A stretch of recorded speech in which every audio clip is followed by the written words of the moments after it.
Bonjour et bienvenue. Le message qui va suivre vous est présenté par Impact Centre Chrétien Église de Lille.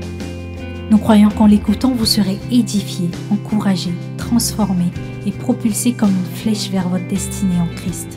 Nous vous souhaitons une excellente écoute et que Dieu vous bénisse. Nous sommes en train de voir depuis plusieurs dimanches trois qualités majeures du serviteur selon le cœur de Dieu. Trois qualités majeures.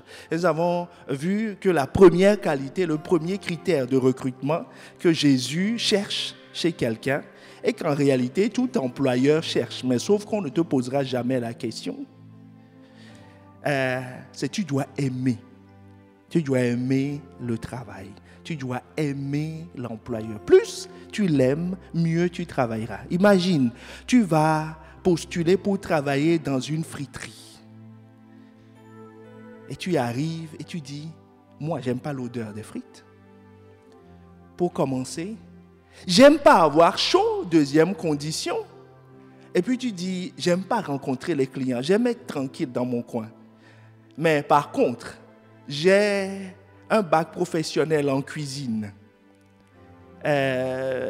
Tu déclines ton CV.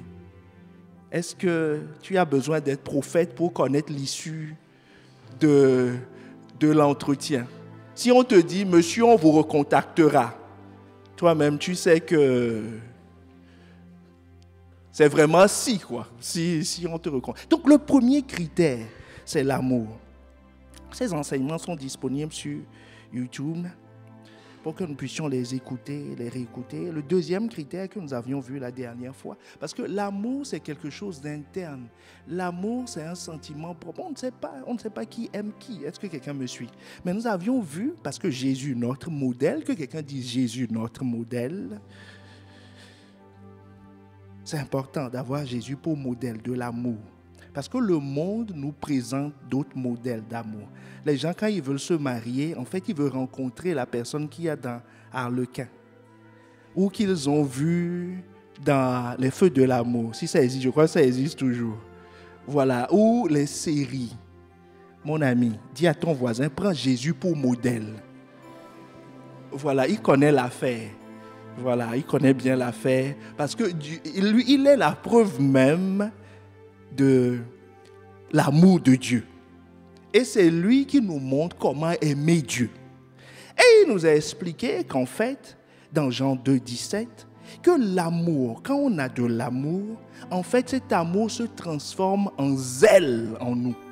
Et le zèle, dans certaines versions, le zèle est traduit un feu dévorant.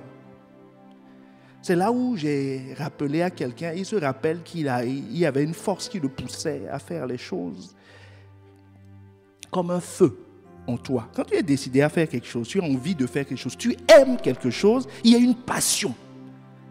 Le monde appelle ça passion. On ne peut pas s'arrêter. Tu te réveilles à minuit, tu le fais.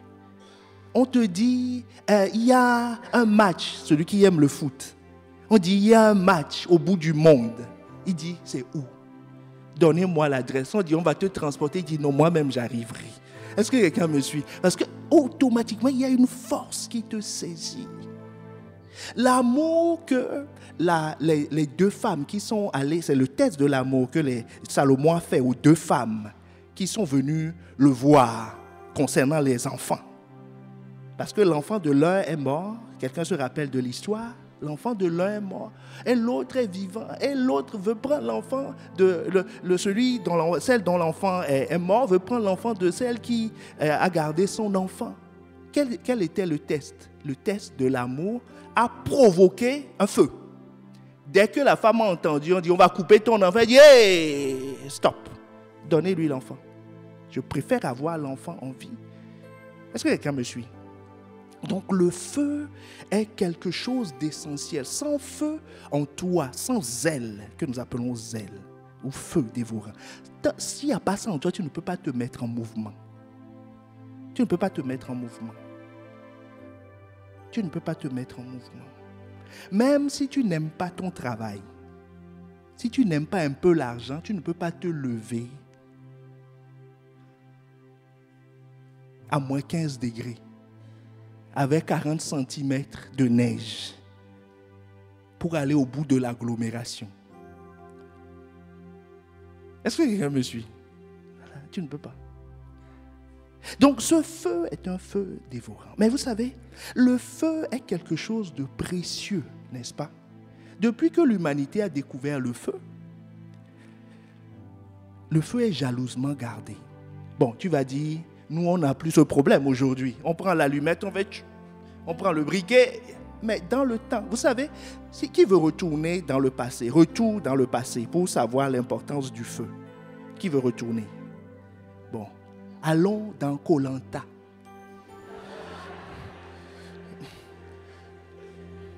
Est-ce que quelqu'un me suit? Koh-Lanta. Qui veut aller à Koh-Lanta? Voilà. Pourquoi Koh-Lanta? Parce que ça mime la vie primitive. Vous voyez, bon, si je vous demande qui voit, je ne vais pas demander parce que j'ai peur que toutes les mains soient levées. Vous voyez Koh-Lanta, ça mime la vie primitive. Quel est l'enjeu majeur? Je ne pense pas qu'ils se douchent beaucoup, qu'ils aient toujours à manger. En tout cas, il n'y a pas de Burger King dans l'endroit. Mais ce qu'ils préservent le plus, c'est quoi? Le feu. Il y a un tour de garde pour le feu. Parce que le feu n'est pas facile à avoir. S'il pleut, la personne préfère être mouillée, préserver le feu. Est-ce que quelqu'un me suit? Le feu est capital. Est-ce que quelqu'un voit Lisa? Bon, maintenant, quittez Koh-Lanta, revenez aux 3 allées de la prairie. Est-ce qu'on est ensemble? Le feu, c'est capital pour leur survie. Le feu, quand tu as le feu a amélioré notre qualité de vie. Nous voyons parce que c'est du feu. Est-ce que quelqu'un me suit? C'est du feu. Vous pouvez entendre ma voix parce qu'il y a du feu nucléaire ou thermique qui a produit l'électricité. L'hiver, tu ne dors pas avec 10 000 couettes. Pourquoi? Le feu. L'humanité a dompté le feu. Est-ce que quelqu'un me suit? Ça a amélioré notre qualité de vie. La défense. On dit sous le feu ennemi. C'est un système de défense. Est-ce que quelqu'un comprend maintenant pourquoi tu as besoin du zèle? Vous voyez tout ce que ça fait. De ce feu dévorant en toi. Ça change littéralement une vie. Quelqu'un qui aime, en qui le zèle de Dieu descend, sa vie ne peut plus être la même. C'est pas possible. Si sa vie est comme avant, dis-lui à Koh-Lanta, ton feu est éteint. Est-ce que quelqu'un me suit? Ta vie ne peut pas être la même s'il y a un feu. Je prends un exemple du naturel pour t'amener dans le spirituel, pour que tu comprennes. Le feu a changé la vie de l'humanité. Le feu change la vie de quiconque l'a en lui.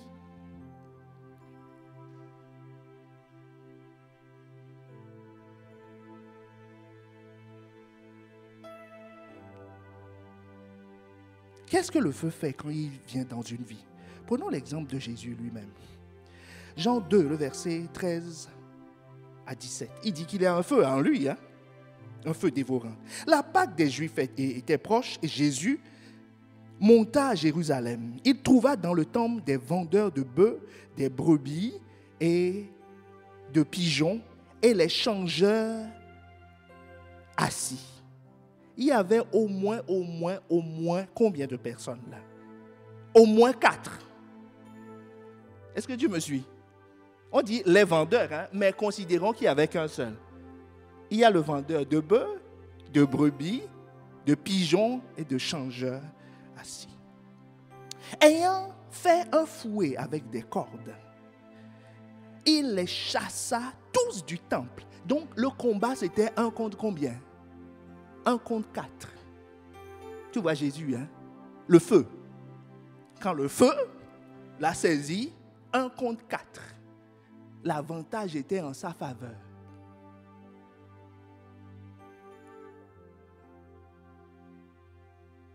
Verset 16.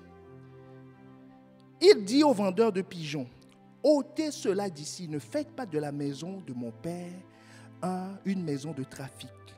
Ses disciples se souvinrent qu'il est écrit, le zèle de ta maison me dévore. Celui qui a le zèle en lui est dérangé par le désordre dans la maison de Dieu.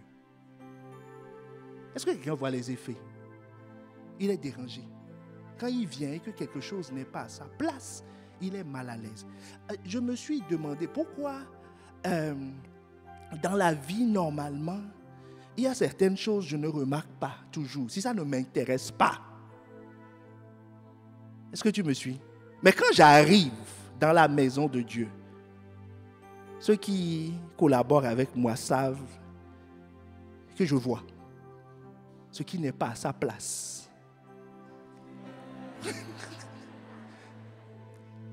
Le zèle de ta maison me dévore.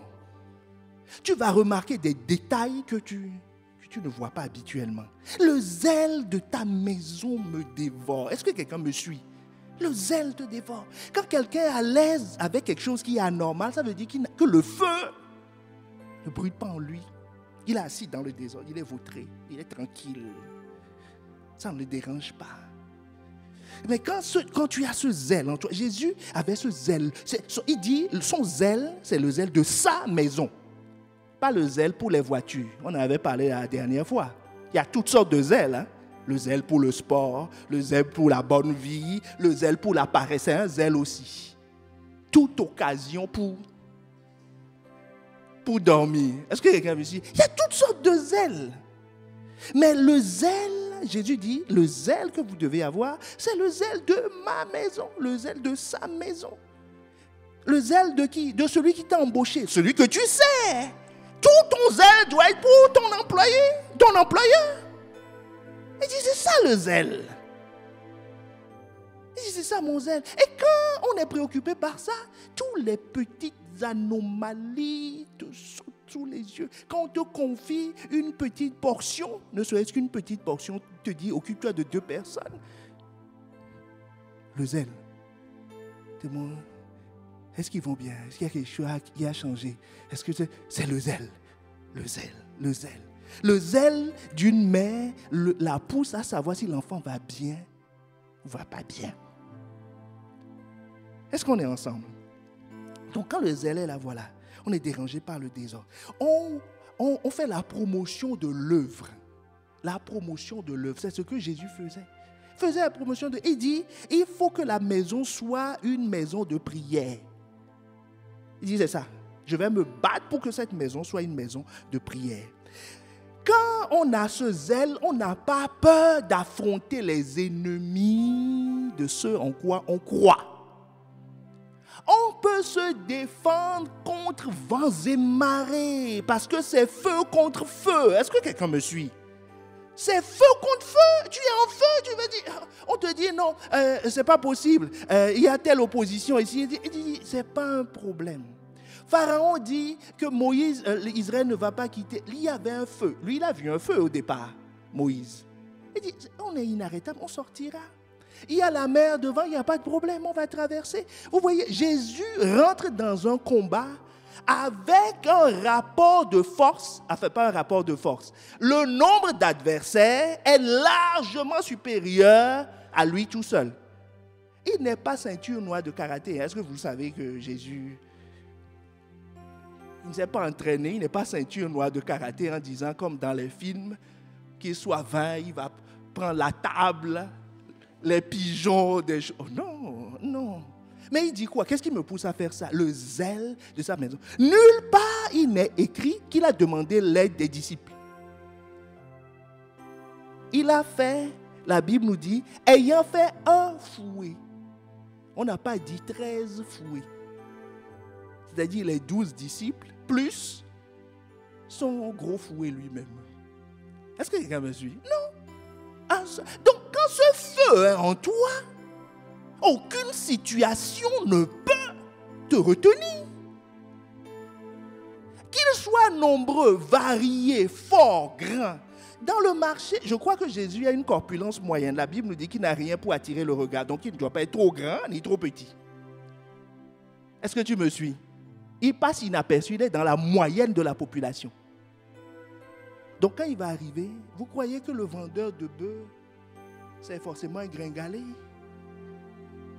Je crois que le vendeur de pigeons, on ne sait pas quel est le physique de ses adversaires. Ils avaient des tables. Lui, il n'a qu'un fouet. Celui qui a la table, s'il casse la table, il prend le bout de bois. C'est pour te dire que quand ce feu rentre en toi, rien ne peut t'arrêter.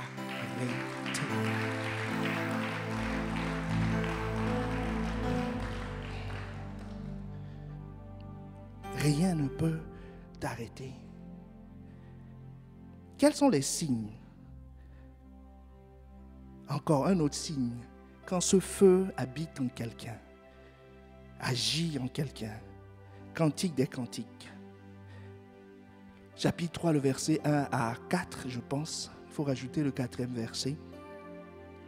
Sur ma couche pendant les nuits, j'ai cherché celui que mon cœur aime. J'ai fait quoi? Je l'ai cherché et je ne l'ai point trouvé. À quel moment? Pendant les nuits. Ce n'est pas le jour, hein? Il dit pendant la nuit. Ce feu m'éclaire, je me lève pour aller chercher ma bien. Donc l'obscurité n'est pas un obstacle. En disant non, les situations sont difficiles, Dieu, tu vois. J'arrive plus à prier. C'est sombre. Non, l'amour produit quoi? Un feu. Ce feu te fait te lever la nuit pour aller chercher qui? Ton bien-aimé. Je l'ai cherché, je ne l'ai pas trouvé. Mais ce n'est pas un problème. Je me lèverai, je ferai le tour de la ville. Dans les rues et sur les places, je chercherai celui que mon cœur aime. Je l'ai cherché et je ne l'ai point trouvé. Est-ce que quelqu'un voit comment le feu t'amène à poursuivre? Le roi Salomon dit, enfin, il ne faut pas dire le roi Salomon, Dieu dit quoi? Parce que même si c'est le roi Salomon qui parle, c'est Dieu qui parle. C'est Dieu qui nous parle. Il dit, d'abord, j'ai cherché mon bien-aimé dans la chambre. Il n'est pas là. Et il fait nuit. Je n'ai pas eu peur. J'ai ouvert la porte. Je suis sorti dehors, dans l'obscurité. Au moment où on écrivait ce texte, il n'y avait pas l'éclairage public. Plaçons-nous dans le contexte. Il n'y avait pas d'éclairage public. Il dit, je suis sorti dans la rue avec ma petite lampe pour chercher mon bien-aimé. Mon bien-aimé. Il n'a pas dit pour chercher celui que mon cœur aime dans cette version. Donc c'est qui est sorti? C'est une femme. Oh, est-ce que quelqu'un réalise? C'est une femme qui sort la nuit. C'est pas un gaillard. Hein? Le gars baraqué du coin, il dit j'ai peur de rien. Même si je tombe sur quelqu'un dans l'obscurité, je vais bien le tabasser. Non, c'est une femme, elle a peur. Elle est physiquement faible, mais elle est sortie la nuit pour aller chercher qui? Son bien-aimé. Et elle a cherché dans la chambre, elle ne l'a pas trouvé. Elle est sortie dans les rues, elle ne l'a pas trouvé. Elle est allée voir les gardes, verset 3. Les gardes qui font la ronde dans la ville m'ont rencontré. Avez-vous vu celui que mon cœur aime? Donc elle frappe à toutes les portes. Verset 4. À peine les ai-je passés que j'ai trouvé celui que mon cœur aime. Je l'ai saisi, je ne l'ai point lâché, jusqu'à ce que je l'ai amené dans la maison de ma mère, dans la chambre de celle qui m'a conçu. Ce matin, tu vas chercher et tu vas trouver.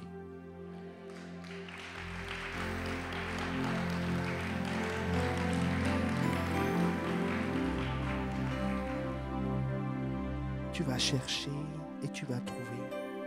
Et la dernière fois, nous avions compris qu'il y a deux entités qui font tout pour ne pas que tu cherches, que tu trouves. Parce que ce feu, celui qui a donné sa vie à Christ, qui aime Dieu, ce feu ne peut pas être éteint en lui. Est-ce que quelqu'un me suit? C'est le feu qui vient du Saint-Esprit. On ne peut pas l'éteindre. Est-ce que tu peux éteindre le feu de Dieu? On ne peut pas éteindre le feu de Dieu. Mais par contre, on peut le détourner. Est-ce que quelqu'un me suit? La Bible te dit qu'on peut détourner ce feu. On peut détourner ce feu. Il y en a qui étaient en feu pour Dieu. Puis, on les a détournés. Ils s'occupent maintenant d'autres affaires. Il y en a qui venaient pour Dieu pour qui il est. Et un problème est survenu. Maintenant, il ne cherche Dieu que pour le problème. Est-ce que quelqu'un me suit? Il a oublié Dieu lui-même. C'est le problème. On a détourné son attention sur une chose. On l'a refocalisé sur quelque chose. Mais si c'était ton cas, ce ne sera plus le cas au nom de Jésus.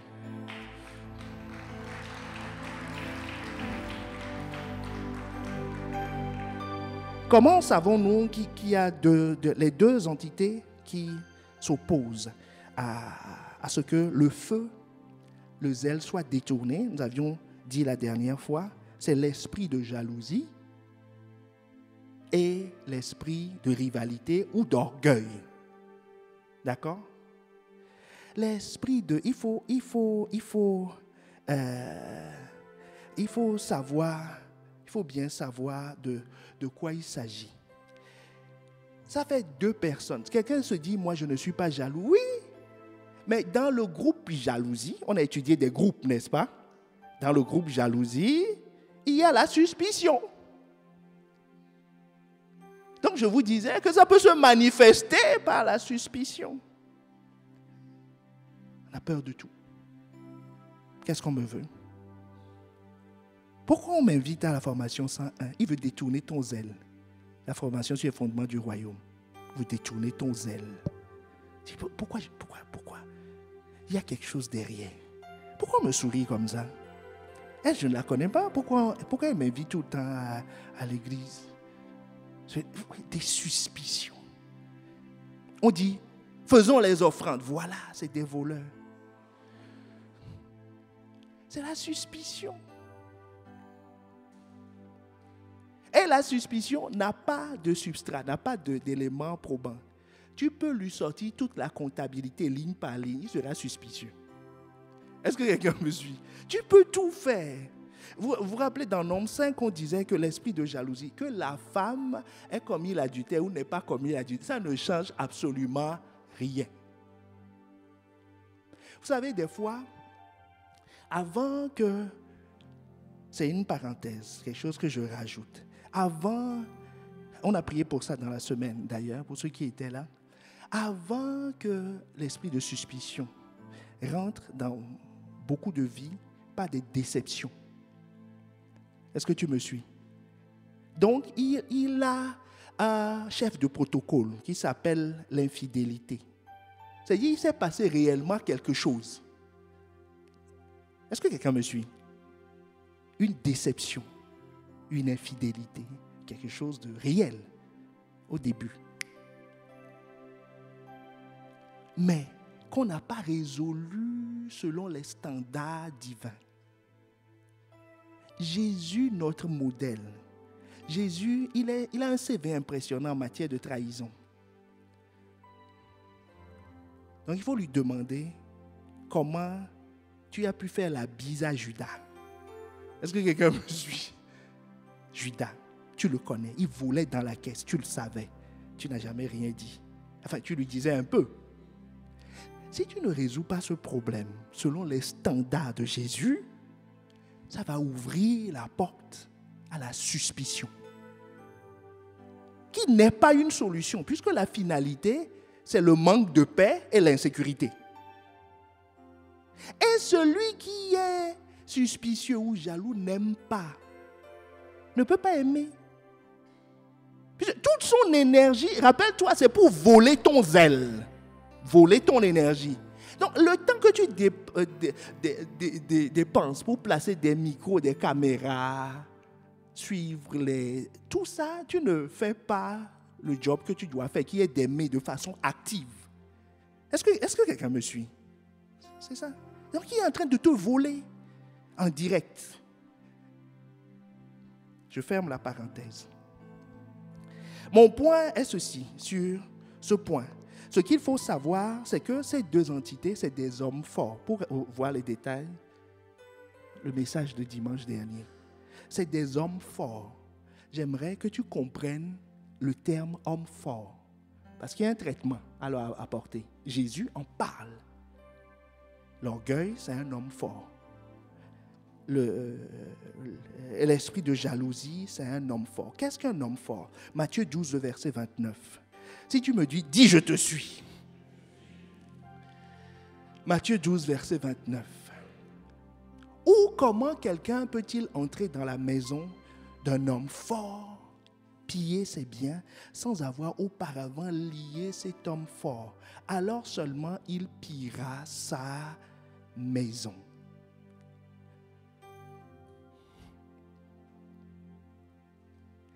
Un homme fort veut dire quelqu'un qui est assis sur des biens. C'est quoi ton bien? Ce zèle. C'est ça qui va te permettre de tout faire. Est-ce que quelqu'un me suit? C'est ce zèle qui est ton énergie. Sans ce zèle, tu ne peux pas affronter 4 personnes pour Jésus.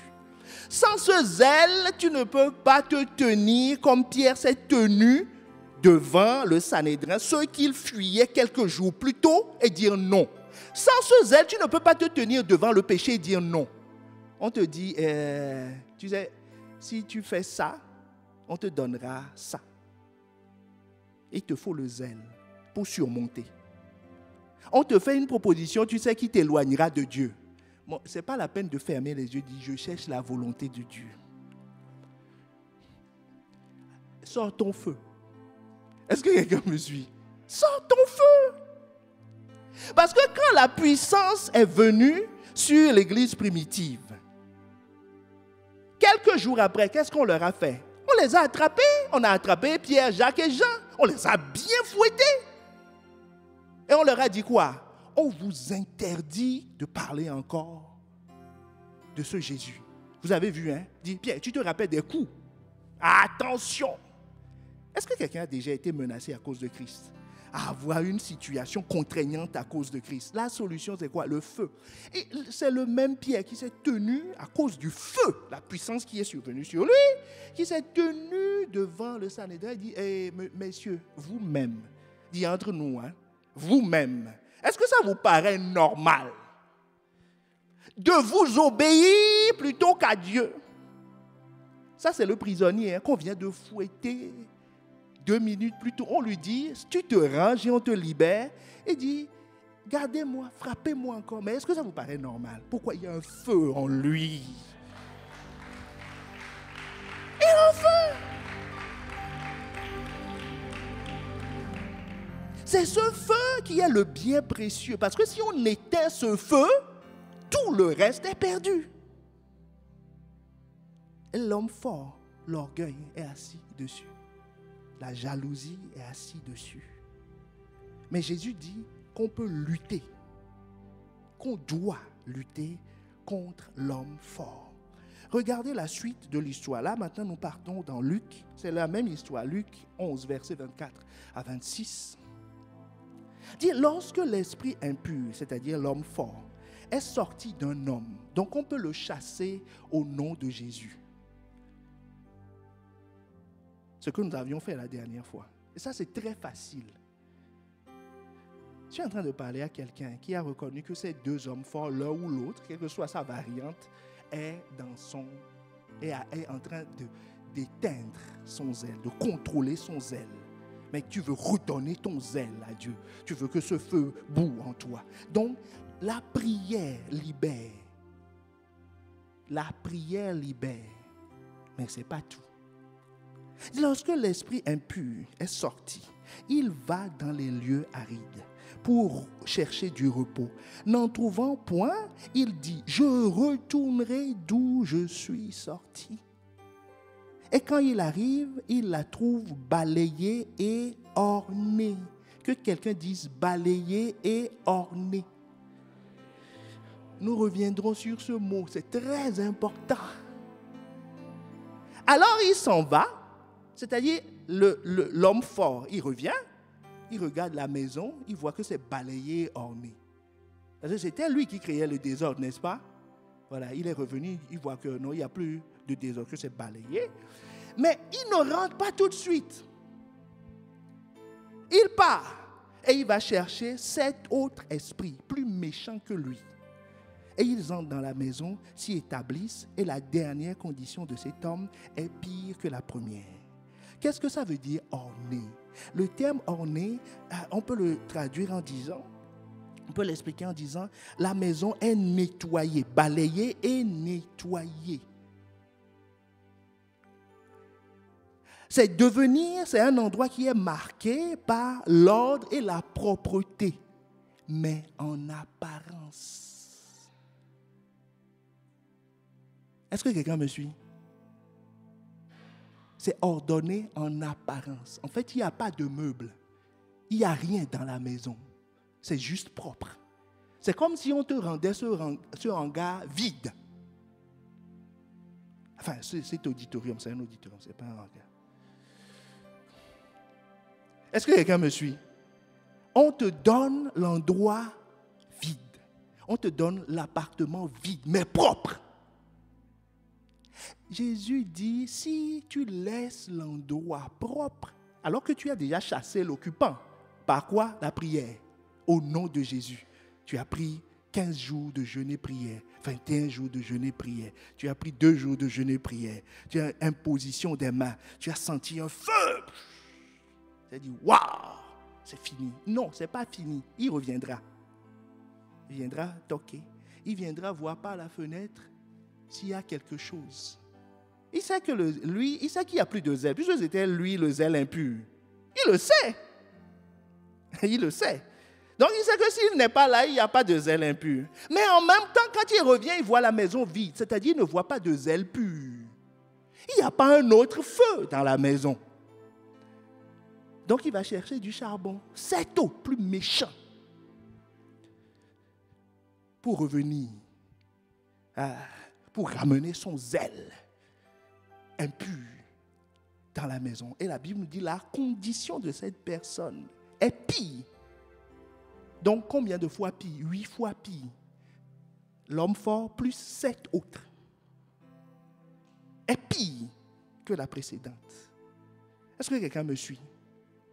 Donc, dis à ton voisin, je comprends maintenant, il faut que la maison soit remplie.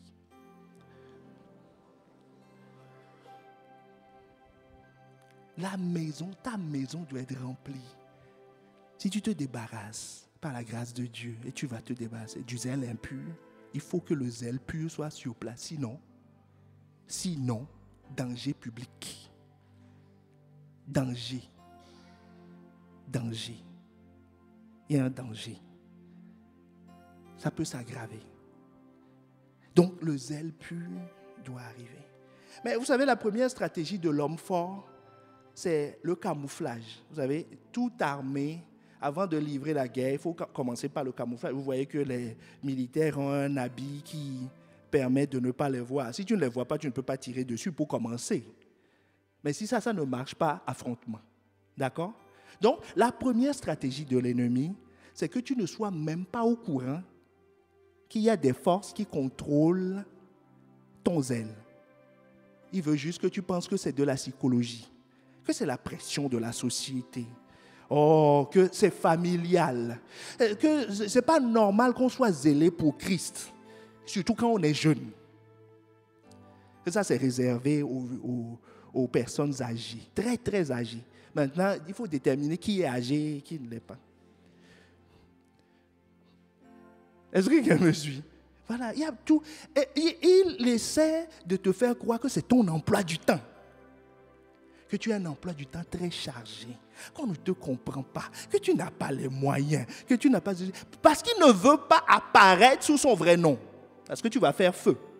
Camouflage. Il va te dire que toi, tu es trop intelligent. Il dit, quoi? Prosterner, adorer. Moi, me prosterner, pourquoi faire? Vous voyez, c'est subtil, mais c'est sa tenue de camouflage. Mais par la grâce de Dieu, c'est pour ça qu'il faut prendre au sérieux ce que Dieu nous a dit. Parce que c'est une exposition de l'ennemi. Dire que voilà, c'est eux. Voilà leur nom. Donc, pour les attaquer, il faut les appeler par leur nom. Puisque dans la suite de l'histoire, nous verrons que Jésus les a appelés par leur nom. Pas dans cette histoire, mais dans une autre histoire. Je n'ai pas le temps de vous le raconter. Il les a appelés par leur nom, un nom bizarre. L'enfant était tombé épileptique, apparemment. Jésus vient et dit, esprit sourd et muet. On dit, oh Jésus. Il ne faut pas que quand quelqu'un tombe, tu dis, ah, esprit sourd et muet. Non, non. Non, non, non. Non, ce n'est pas vrai. Donc, vous voyez, le nom que Jésus lui appelle est bizarre par rapport au phénomène observé. Pourquoi? Parce qu'il a appelé son chef. Cet esprit d'infimité fait partie du régiment de l'esprit sourd et muet. Il a convoqué le chef. Il dit à tes troupes de dégager. Et automatiquement, la personne a été guérie. Est-ce que quelqu'un me suit? Donc, il est important que tu identifies, que tu ne sous-estimes pas. Parce que quelqu'un a été tenté dans ce et dit non, eux aussi, ils exagèrent. Hein, c'est quoi ce truc-là? Non, c'est le camouflage. Il faut l'appeler par son nom. Il faut prendre ça très au sérieux. Quand un signe se manifeste, suspicion, meurtre, vengeance, l'arrogance, il appartient à un régiment. Est-ce qu'on est ensemble?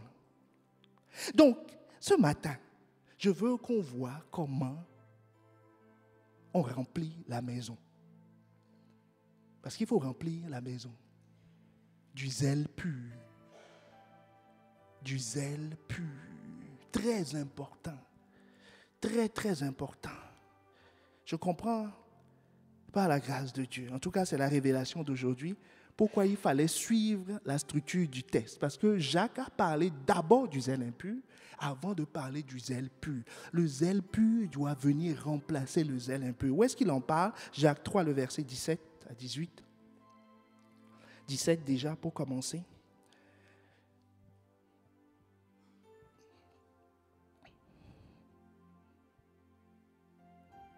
Est-ce que quelqu'un reçoit quelque chose? Verset 17. La sagesse d'en haut est premièrement pure. Je suis dans la version Louis II. Ensuite, pacifique, modérée, conciliante, pleine de miséricorde et de bons fruits, exempte de duplicité, rivalité, de face, d'hypocrisie. Dans la version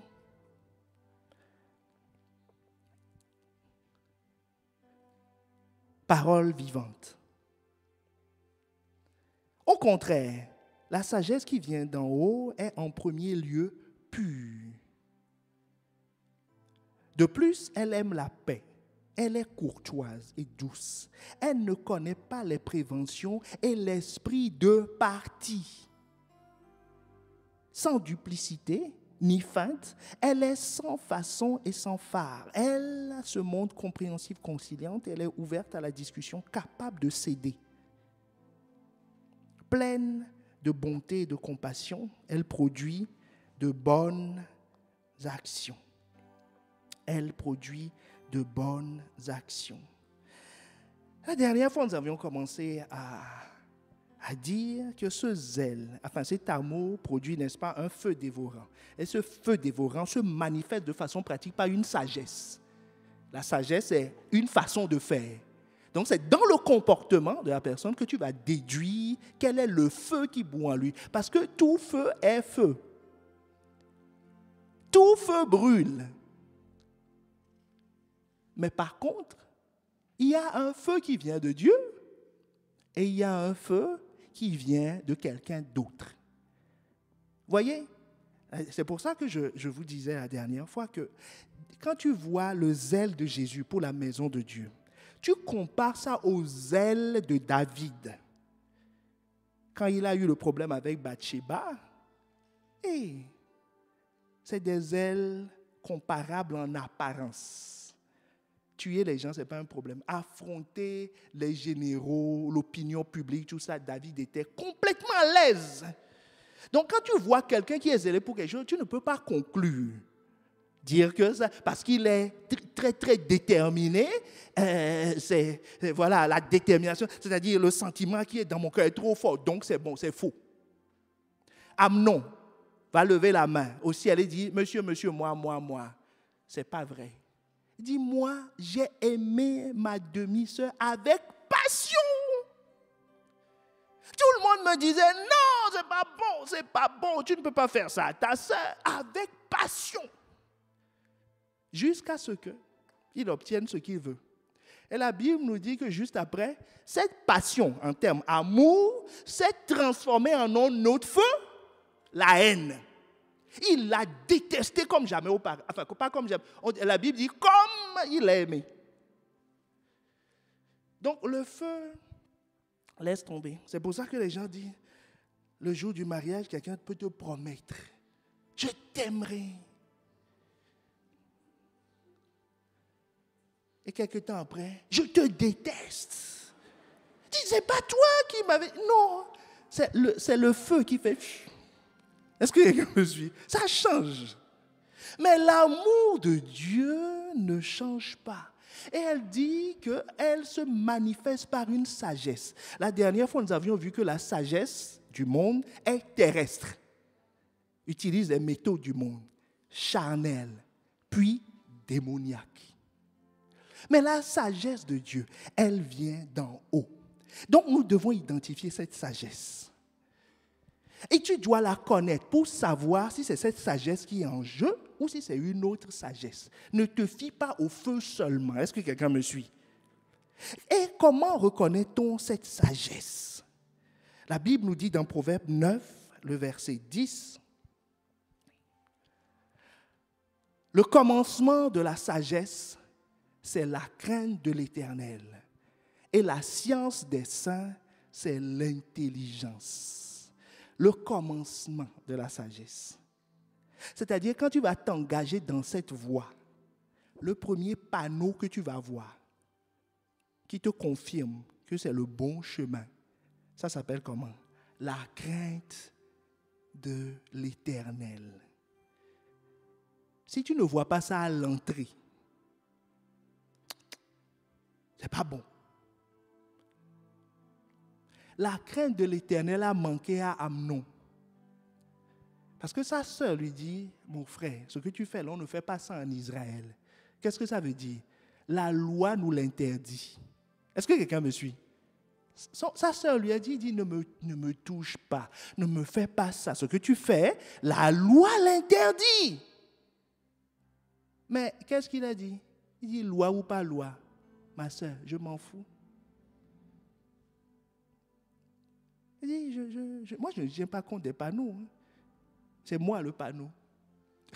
Est-ce que quelqu'un me suit? Il ne tient pas compte des panneaux. Donc, la crainte de l'Éternel. La sagesse qui vient d'en haut commence toujours par la crainte de l'Éternel. La crainte de l'Éternel, quelles sont ses bases? Quelqu'un dit, non, on ne va quand même pas avoir peur, on ne va pas trembler. Justement, il faut que tu distingues deux types de peur. La crainte ne veut pas dire que tu suis Dieu parce que tu as peur d'aller en enfer. Vous savez, c'est une raison pour laquelle les gens viennent à l'église. C'est une raison pour laquelle les gens veulent servir. Et si tu as un employé, un serviteur, qui sert parce qu'il a peur, il n'est pas productif. Vrai ou pas vrai? Dans la vraie vie, il n'est pas productif. Si tu confies à tes enfants à quelqu'un qui a peur, tout ce qu'il va faire, vous vous rappelez les trois serviteurs avec des talents, à qui on a donné des talents. Le troisième, c'était quoi son problème? Il ne travaillait pas parce qu'il dit, j'ai peur. Il dit, hé maître, je sais que toi tu es méchant, très très méchant. Que si je ne te rends pas ta pièce, tu feras tout pour me créer des problèmes. Donc, je sers par peur. Je prie par peur. Parce que si je ne prie pas, quelque chose va m'arriver. Les gens viennent à l'église en disant, est-ce que c'est parce que je ne suis pas venu pendant 2 dimanches que ceci m'est arrivé? Ou j'ai déposé un dossier quelque part, il faut que j'aille à l'église, que je participe à l'atmosphère de gloire, que je cherche Dieu. C'est quoi son problème? La peur. Est-ce que quelqu'un me suit? C'est la peur. C'est la peur. C'est la peur. Ce n'est pas l'amour. Est-ce que quelqu'un me suit? C'est la peur. Il dit, si je ne lis pas ma Bible, le pasteur va me demander. Ou s'il ne me voit pas à l'église, s'il m'appelle, qu'est-ce que je vais dire? Donc, je me pointe, je souris. C'est la peur. Est-ce que quelqu'un me suit? Cette peur ne vient pas de Dieu. Ce n'est pas la crainte. Ce n'est pas l'amour. Mais la peur est naturelle parce que la peur te prévient du danger. La peur te prévient du danger. C'est quoi la peur? Et tu dois, on dit la crainte de l'Éternel. Ce n'est pas la peur de Dieu. C'est la crainte. Est-ce que quelqu'un me suit? Il y a une nuance entre crainte et peur. La crainte de Dieu. Matthieu 10, le verset 28. Ne craignez pas ceux qui tuent le corps et qui ne peuvent pas tuer l'âme. Craignez plutôt celui qui peut faire périr l'âme et le corps dans la géhenne. La Bible te dit, crains Dieu. Ecclésiaste 12, le dernier verset, je pense que c'est le verset 13, je le rajoute. Très, très important de comprendre ça. La crainte de Dieu, c'est la Bible qui te dit, crains Dieu. Crains Dieu. Ne crains pas celui qui peut tuer ton corps ou ton âme. Vous comprenez pourquoi Jésus n'a pas eu peur d'affronter 4 personnes. Parce que qu'est-ce qu'ils vont lui faire?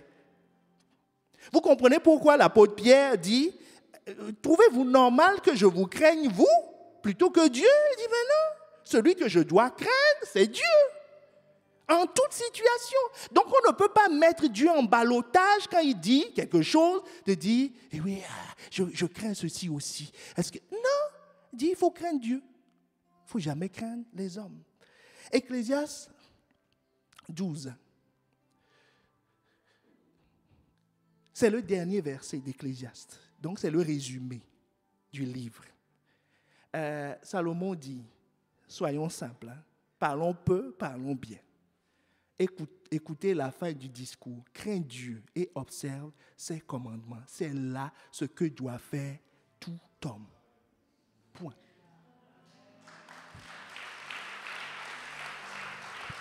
Et dit c'est tout.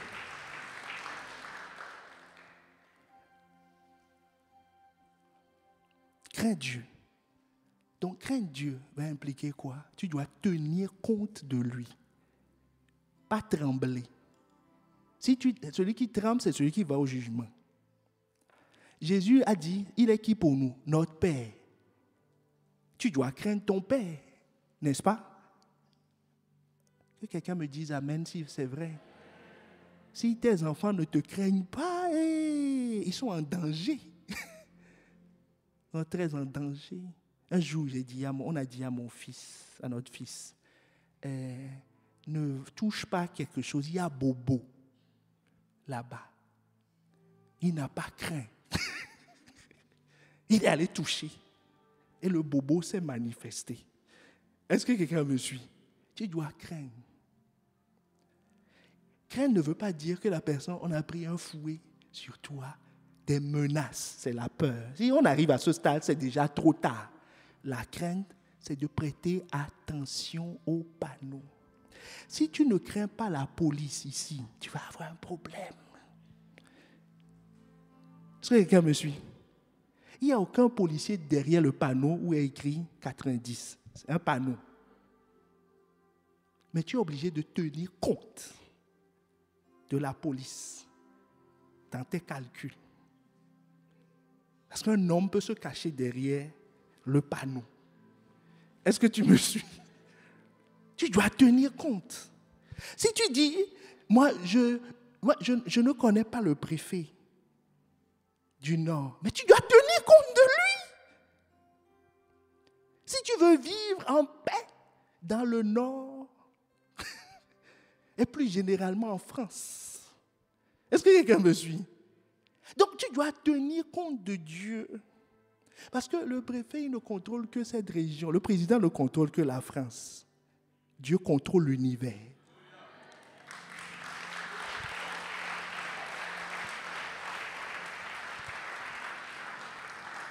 Dis à ton voisin, c'est la sagesse même. Il faut tenir compte.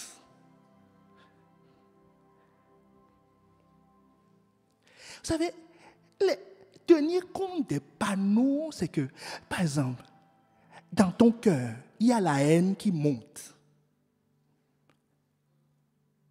Et il y a un panneau sens interdit. La loi te dit, aime. Je ne veux pas pardonner. La loi te dit, pardonne.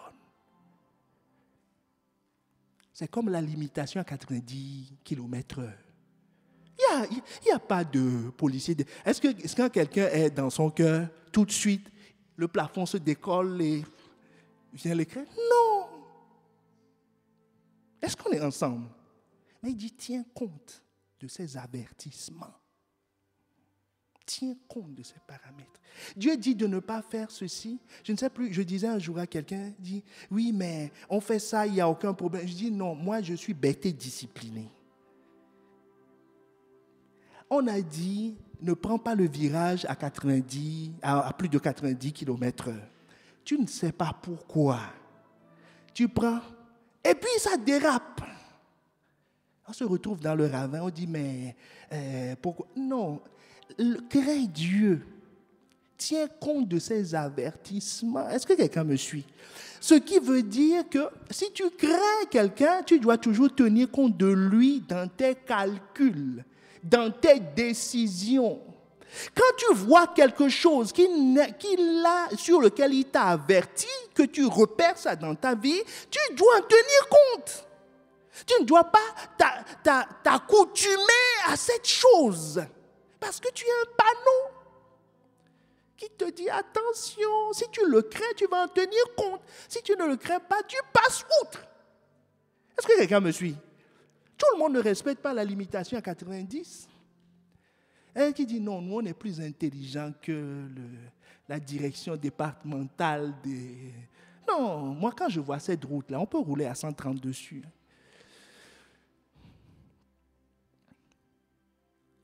Dis à ton voisin, crains Dieu.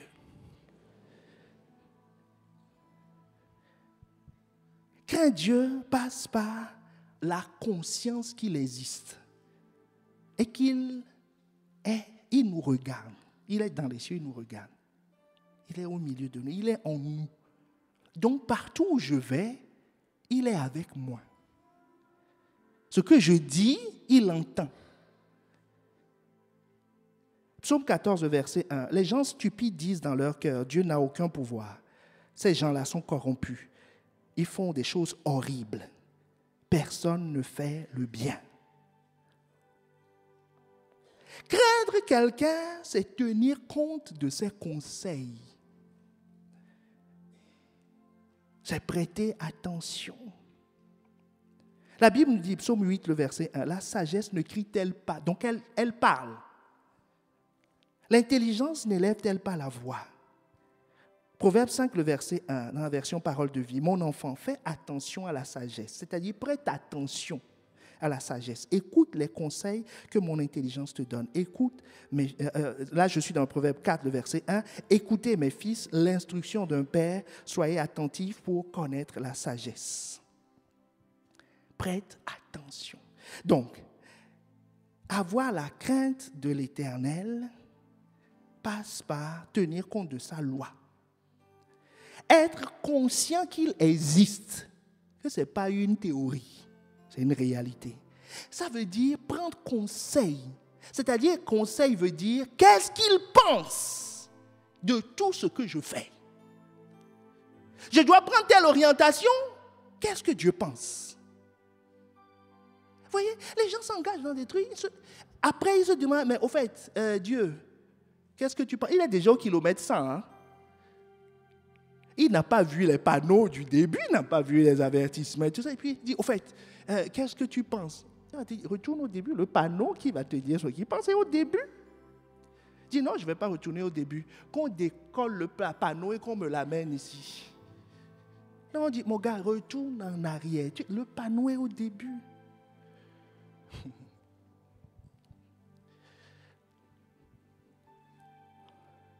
Donc il faut prêter attention à ce qu'il dit. Prêtez attention à ce qu'il dit.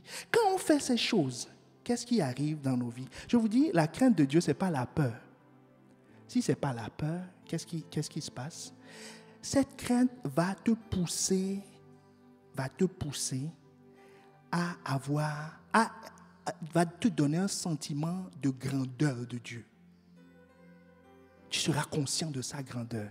Tu seras conscient que tu es sur terre, que tu es petit et que Dieu est grand. Infiniment grand. Ça va te donner la révérence. Genèse 28, le verset 17. C'est ce qui s'est passé avec Jacob et c'est ce qui va se passer avec toi. Et ça s'est passé avec Jacob. Jacob a fait un rêve quand il fuyait. Et il a vu le ciel ouvert, il a vu des anges. Et il a vu que les anges descendaient à l'endroit où il était. Écoutez ce qu'il dit. Il dit, il eut peur, c'est-à-dire il eut de la crainte. Et il dit que ce lieu est redoutable. C'est ici la maison de Dieu. Voyez que le zèle, puis la sagesse qui vient d'en haut donne quoi? La révérence pour la maison de Dieu. Jacob dit, c'est ici la maison de Dieu. Donc je crains cet endroit. Je respecte cet endroit. Quand je viens à cet endroit, je marche dans la révérence. Je me comporte avec révérence. Quand on est conscient de cette grandeur, il n'y a qu'un seul sentiment qui monte en nous, l'adorer. Pas avoir peur, l'adorer. Il y a des chants qui fusent au-dedans de toi. Tu commences à dire, merveilleux est notre Dieu. Est-ce que quelqu'un me suit? Quand tu rentres, quand tu es conscient de sa présence, dis, merveilleux est notre Dieu.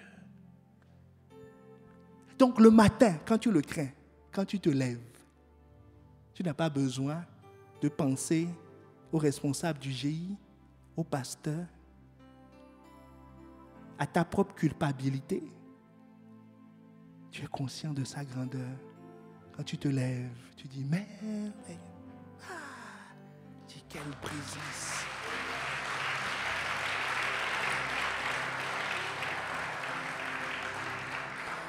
C'est ce qui s'est passé avec Jacob, quand il a pris conscience que ce lieu est un lieu saint. Quand tu prends conscience en te levant le matin que Dieu est avec toi, que sa présence est ici, en ce lieu, tu vas faire ce que Jacob a fait. Il se leva de bon matin.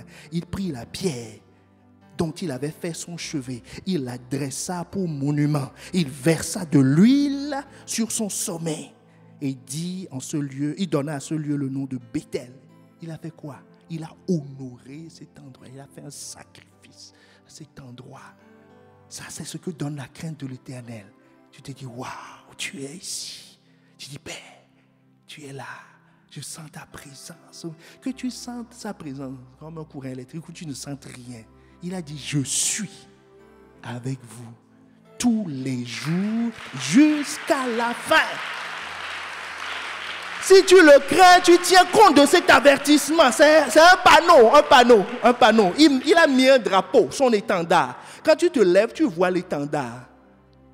Quand tu vois un drapeau français quelque part, qu'est-ce que tu dis? Tu dis, l'État français est ici. Est-ce que tu vois le président de la République à côté du drapeau? Non, mais tu sais que l'État français est ici. Je suis sur un territoire français. Donc quand tu vois le panneau de Dieu à côté de toi, tu dis, yeah. Et ça, cette conscience te protège. Quand on te fait une proposition indécente, où tu es tenté par quelque chose, quand tu vois, tu dis, est-ce que quelqu'un me suit? Le drapeau, l'étendard, ça te pousse à l'aimer. Deutéronome 10, le verset 12. Ça te pousse à l'aimer. Ce qui va amplifier l'amour va te donner quoi? Plus de zèle. Le zèle va te conduire à quoi? La crainte. La crainte va te donner plus d'amour. L'amour te donne plus de zèle. Est-ce que quelqu'un voit le processus? Ça va s'amplifier. Et c'est comme ça qu'on va de gloire en gloire. Celui qui l'a aimé l'aimera. Il n'a pas d'autre choix. Ça ne peut que s'amplifier. Ça ne peut que s'amplifier. Deutéronome dit ce verset 12. Maintenant, Israël, que demande de toi l'Éternel ton Dieu, si ce n'est que tu craignes l'Éternel ton Dieu, afin de marcher dans toutes ses voies, d'aimer et de faire quoi? Et de servir. Vous voyez, ces trois choses sont connectées. Tu vas marcher dans ses voies. C'est ça qui garde dans ses voies. Hein? Vous voyez que quand quelqu'un sort de la voie, le problème, ce n'est pas lui rappeler les panneaux. Il faut qu'il aime. Et il va revenir dans ses voies. Et pour le servir, tu as besoin de cette crainte. Tu as besoin de cette crainte. Si tu ne crains pas ton employeur, ou si tu ne crains pas le bilan de ton entreprise, si toi-même tu es le patron, tu vas te lever à 10 heures. Tu vas quitter le boulot quand tu en as envie. Mais pourquoi? La crainte. Quand tu vois le patron, il y avait quelqu'un qui me racontait une fois que il était dans une entreprise. À l'époque, il devait avoir 25 ans. Et on travaille debout dans l'entreprise. Et le patron qui avait la cinquantaine restait debout 8 heures. Il dit qu'à un moment, le premier jour, il avait mal un peu partout. Il voulait s'asseoir, mais quand il voit le patron,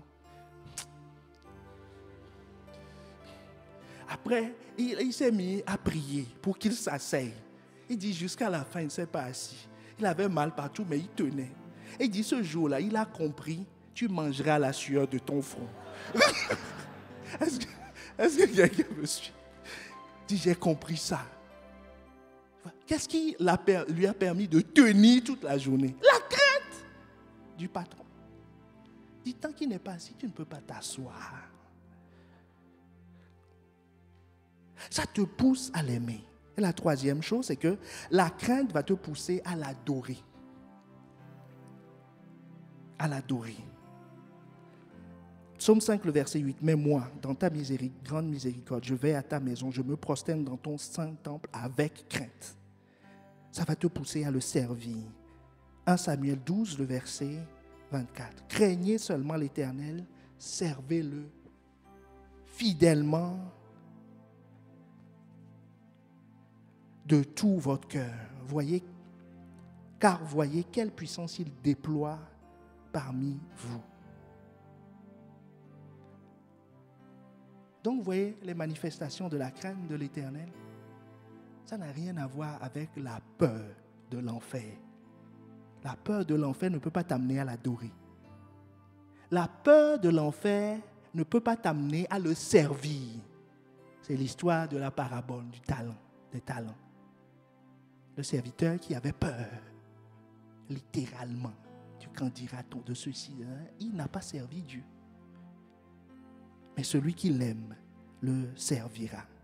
Donc, ce qu'il faut savoir, c'est que la clé pour reconnaître la sagesse d'en haut, c'est quoi? La crainte de l'Éternel. Tenir compte de lui dans toutes tes voies. Dans toutes tes voies. Tu as une décision à prendre. Que pense Dieu? Même si tu as une envie, que pense Dieu? Tu peux avoir envie, tu as une nouvelle voiture. On t'a dit que ça peut rouler jusqu'à 200 km/h. Tu peux avoir envie. Mais si tu penses à la police, tu as comme une crampe. Tes pieds n'arrivent pas à appuyer trop fort l'accélérateur. Parce que tu sais que... Est-ce que quelqu'un me suit? Ça te délivre de la folie. Ça te délivre de la folie. Et ça te rend apte à le servir. Ça fait que le zèle de sa maison... Quand on te dit de servir, tu ne sers pas pour plaire à quelqu'un. Quand on te dit d'accueillir, tu accueilles parce que tu crains Dieu. En fait, tu es conscient que tu accueilles quelqu'un d'important qui vient de la part d'eux. Quand tu te lèves le matin, tu es conscient que tu ne parles pas à n'importe qui. Tu es conscient de ça, que tu ne parles pas à n'importe qui. Quand Dieu donne un avertissement, tu ne vas pas dire non, quelqu'un d'autre m'a dit. Ah bon? Donc tu mets Dieu au même niveau que quelqu'un d'autre. C'est comme si quelqu'un a arrêté, on te dit, monsieur, vous roulez à 95 km de 90. Et tu dis, non, moi, mon père m'a dit que sur ce chemin, vu la température, on peut... Ah bon? Est-ce que l'idée même te viendrait à l'esprit de lui dire? Pourquoi? Quand tu vois la figure de la personne qui est en face de toi, tu te dis, merci. C'est ta grâce. Est-ce que quelqu'un me suit? Ta grâce. Donc la conscience de Dieu nous préserve, nous rend aptes pour servir. Ça fera que tu seras diligent, très diligent et efficace. Tu ne sais pas quelque chose, à cause de la crainte, tu vas te lever et aller chercher l'information. La crainte, pas la peur, la crainte fournit une énergie. La crainte a fait que Jésus n'a pas eu peur de la multitude. Tu n'auras pas peur de la foule. C'est-à-dire, même si tout le monde pense le contraire de ce que tu dis. Un roi a fait venir 400 prophètes qui ont prophétisé toutes sortes de choses. Un seul prophète est venu. Lui, il a dit, Dieu a dit, monsieur le roi, que quand tu vas aller en guerre, tu vas mourir. Et tu vas oser dire ça? Quand tout le monde dit le contraire, on dit, roi, vis toujours, vis toujours. Et on leur a distribué des postes. On leur a donné des facilités. Toi, tu vas arriver à dire le contraire. Est-ce que quelqu'un comprend? Cette crainte fera que tu pourras t'opposer à tout ce qui est obstacle. Les obstacles, tu vas les pulvériser, les aplanir.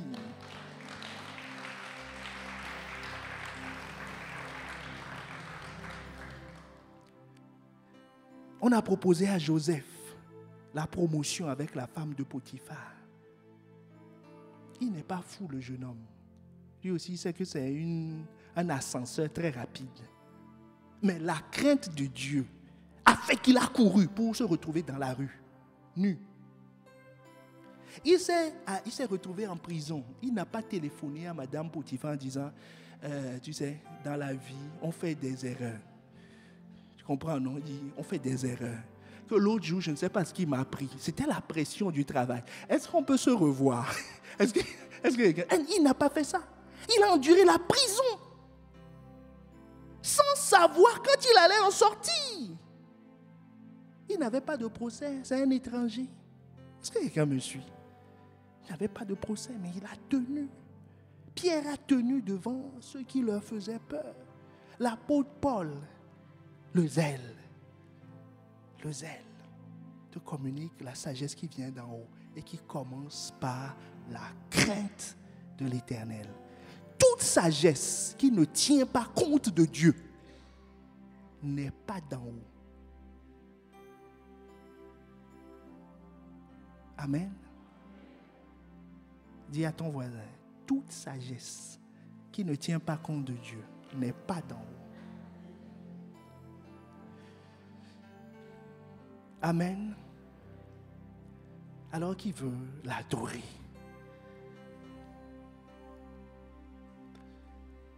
Levons-nous dans cette atmosphère.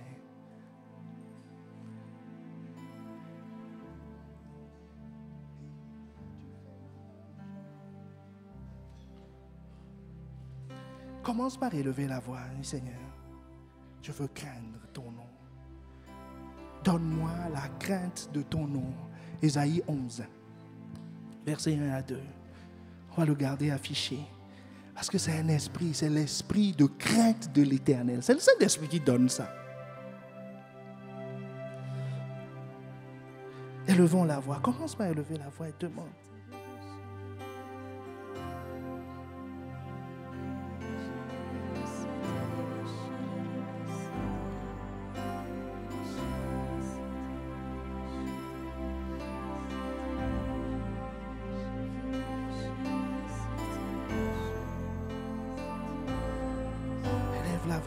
Seigneur, accorde-moi la grâce. Accorde-moi la grâce. Accorde-moi la grâce. Accorde-moi la grâce.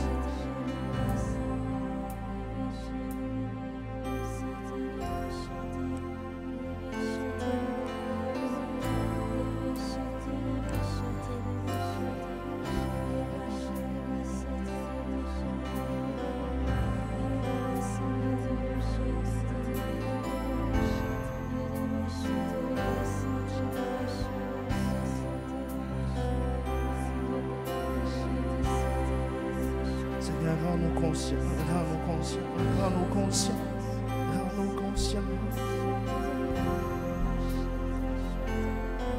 Rends-nous conscients, rends-nous conscients, rends-nous conscients, rends-nous conscients. Quelqu'un a besoin d'humilier son cœur. Seigneur, j'étais dans la peur.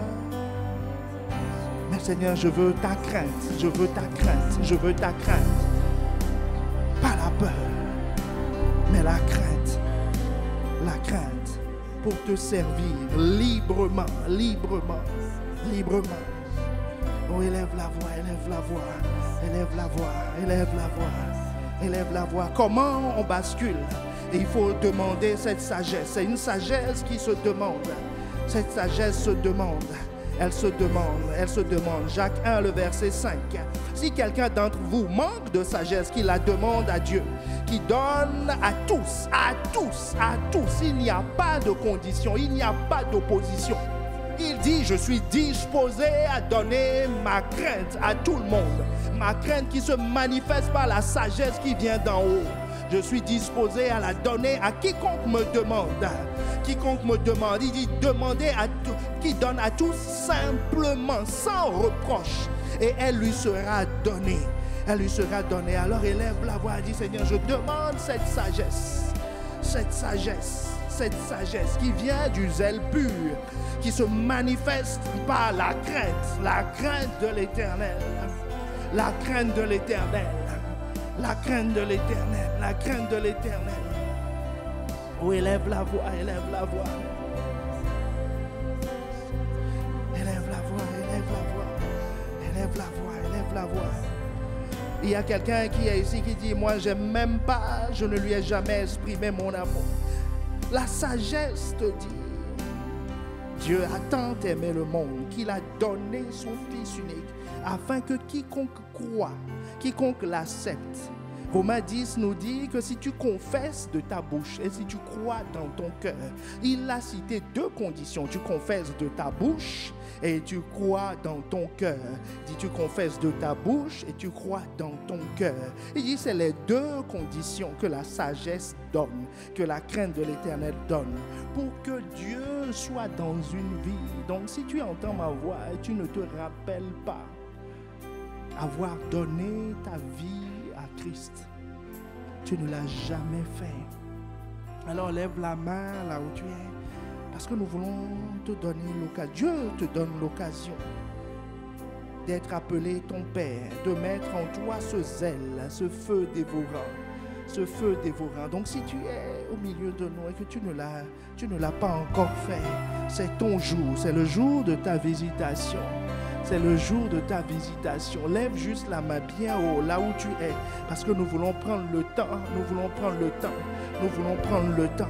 Nous voulons prendre le temps. Nous voulons prendre le temps. Nous voulons prendre le temps. C'est un signe de la crainte. Un signe de la crainte de dire non Seigneur. Non, je crois. Je crois que ce que tu dis, c'est pas parce que moi je pense que ça me suffit, que je veux que je fais à ma façon, mais je tiens compte de ta volonté. Je vais vous demander un effort supplémentaire. Sortez des rangs. Sortez des rangs. Nous voulons prendre le temps de... Parce que si la crainte fait que nous croyons plus, nous prêtons plus attention. Sors des rangs. Sors des rangs. Sors des rangs. Si tu veux donner ta vie à Christ, sors des rangs. Nous gardons nos yeux fermés. Nous gardons nos yeux fermés. Et nous continuons à prier. Si quelqu'un veut donner sa vie à Christ, l'occasion t'est donnée, le privilège t'est donné de dire Seigneur, Seigneur, je veux te donner ma vie. Je veux te donner ma vie. Je veux te donner ma vie.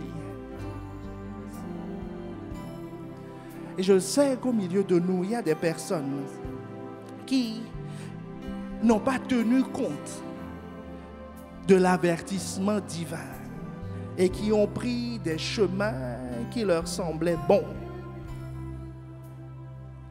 C'est-à-dire qui ont régressé dans leur foi et qui disent aujourd'hui, Seigneur, je veux t'honorer, je veux t'honorer, je veux craindre ton nom, je veux quitter la peur et craindre ton nom pour te servir pleinement, pour te servir pleinement. Si tu es dans ce cas, lève la main, nous voulons prier aussi avec toi. Nous voulons prier avec toi. Nous voulons prier avec toi. Nous voulons prier avec toi. Nous voulons prier avec toi. Nous voulons prier avec toi. Je vais vous demander un effort supplémentaire. Venez devant. Venez devant. Nous allons prier.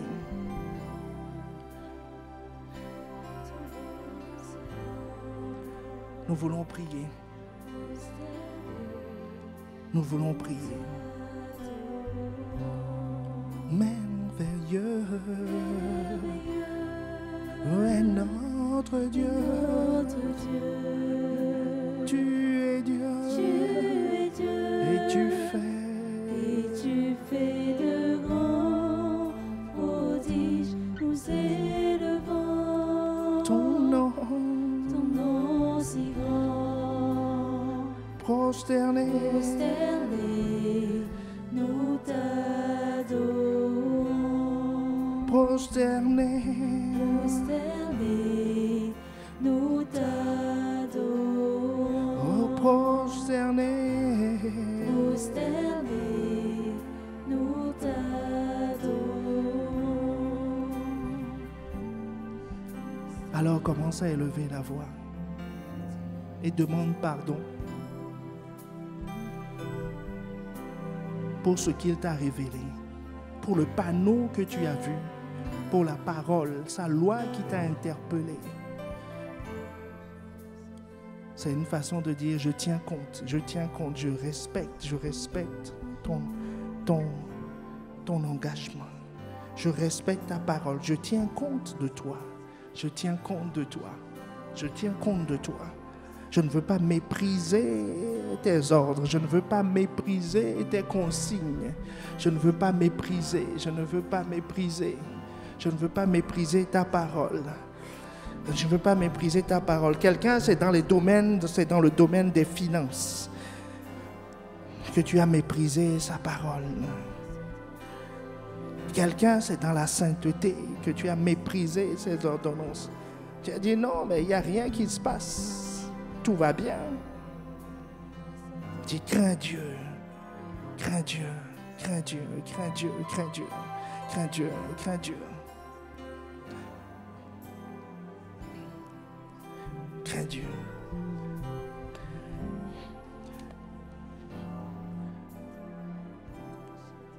La Bible nous dit dans Jacques 1, le verset 5, nous allons prier avec ça.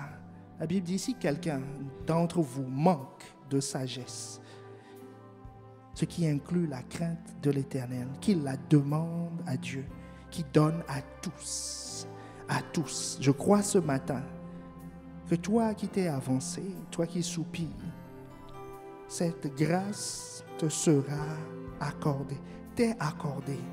Il n'y a pas de condition. Il dit à tous simplement et sans reproche. Elle lui sera accordée. Alors tu vas lever les mains vers le ciel en signe de contact et tu vas répéter, Seigneur Jésus, merci pour ton avertissement. Merci parce que je vois que tu veux me qualifier pour te servir pleinement dans le service. J'ai besoin de la crainte de ton nom pour être diligent, pour être efficace, pour te plaire.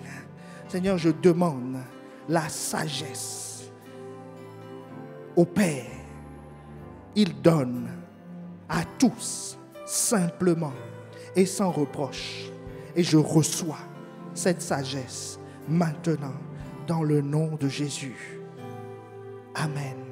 Seigneur, je prie pour chacune des vies accomplis ta parole.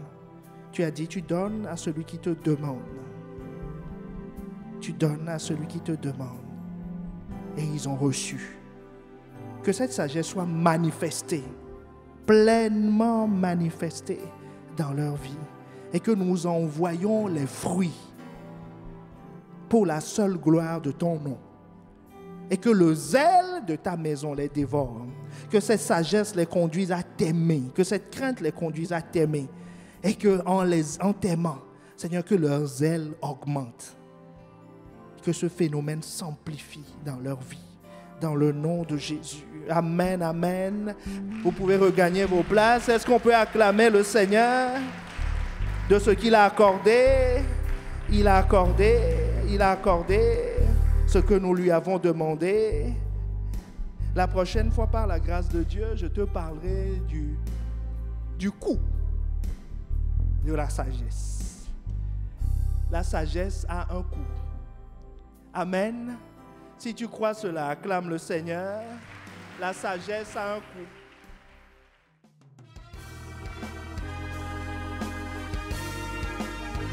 Nous espérons vivement que vous avez été édifiés par ce message.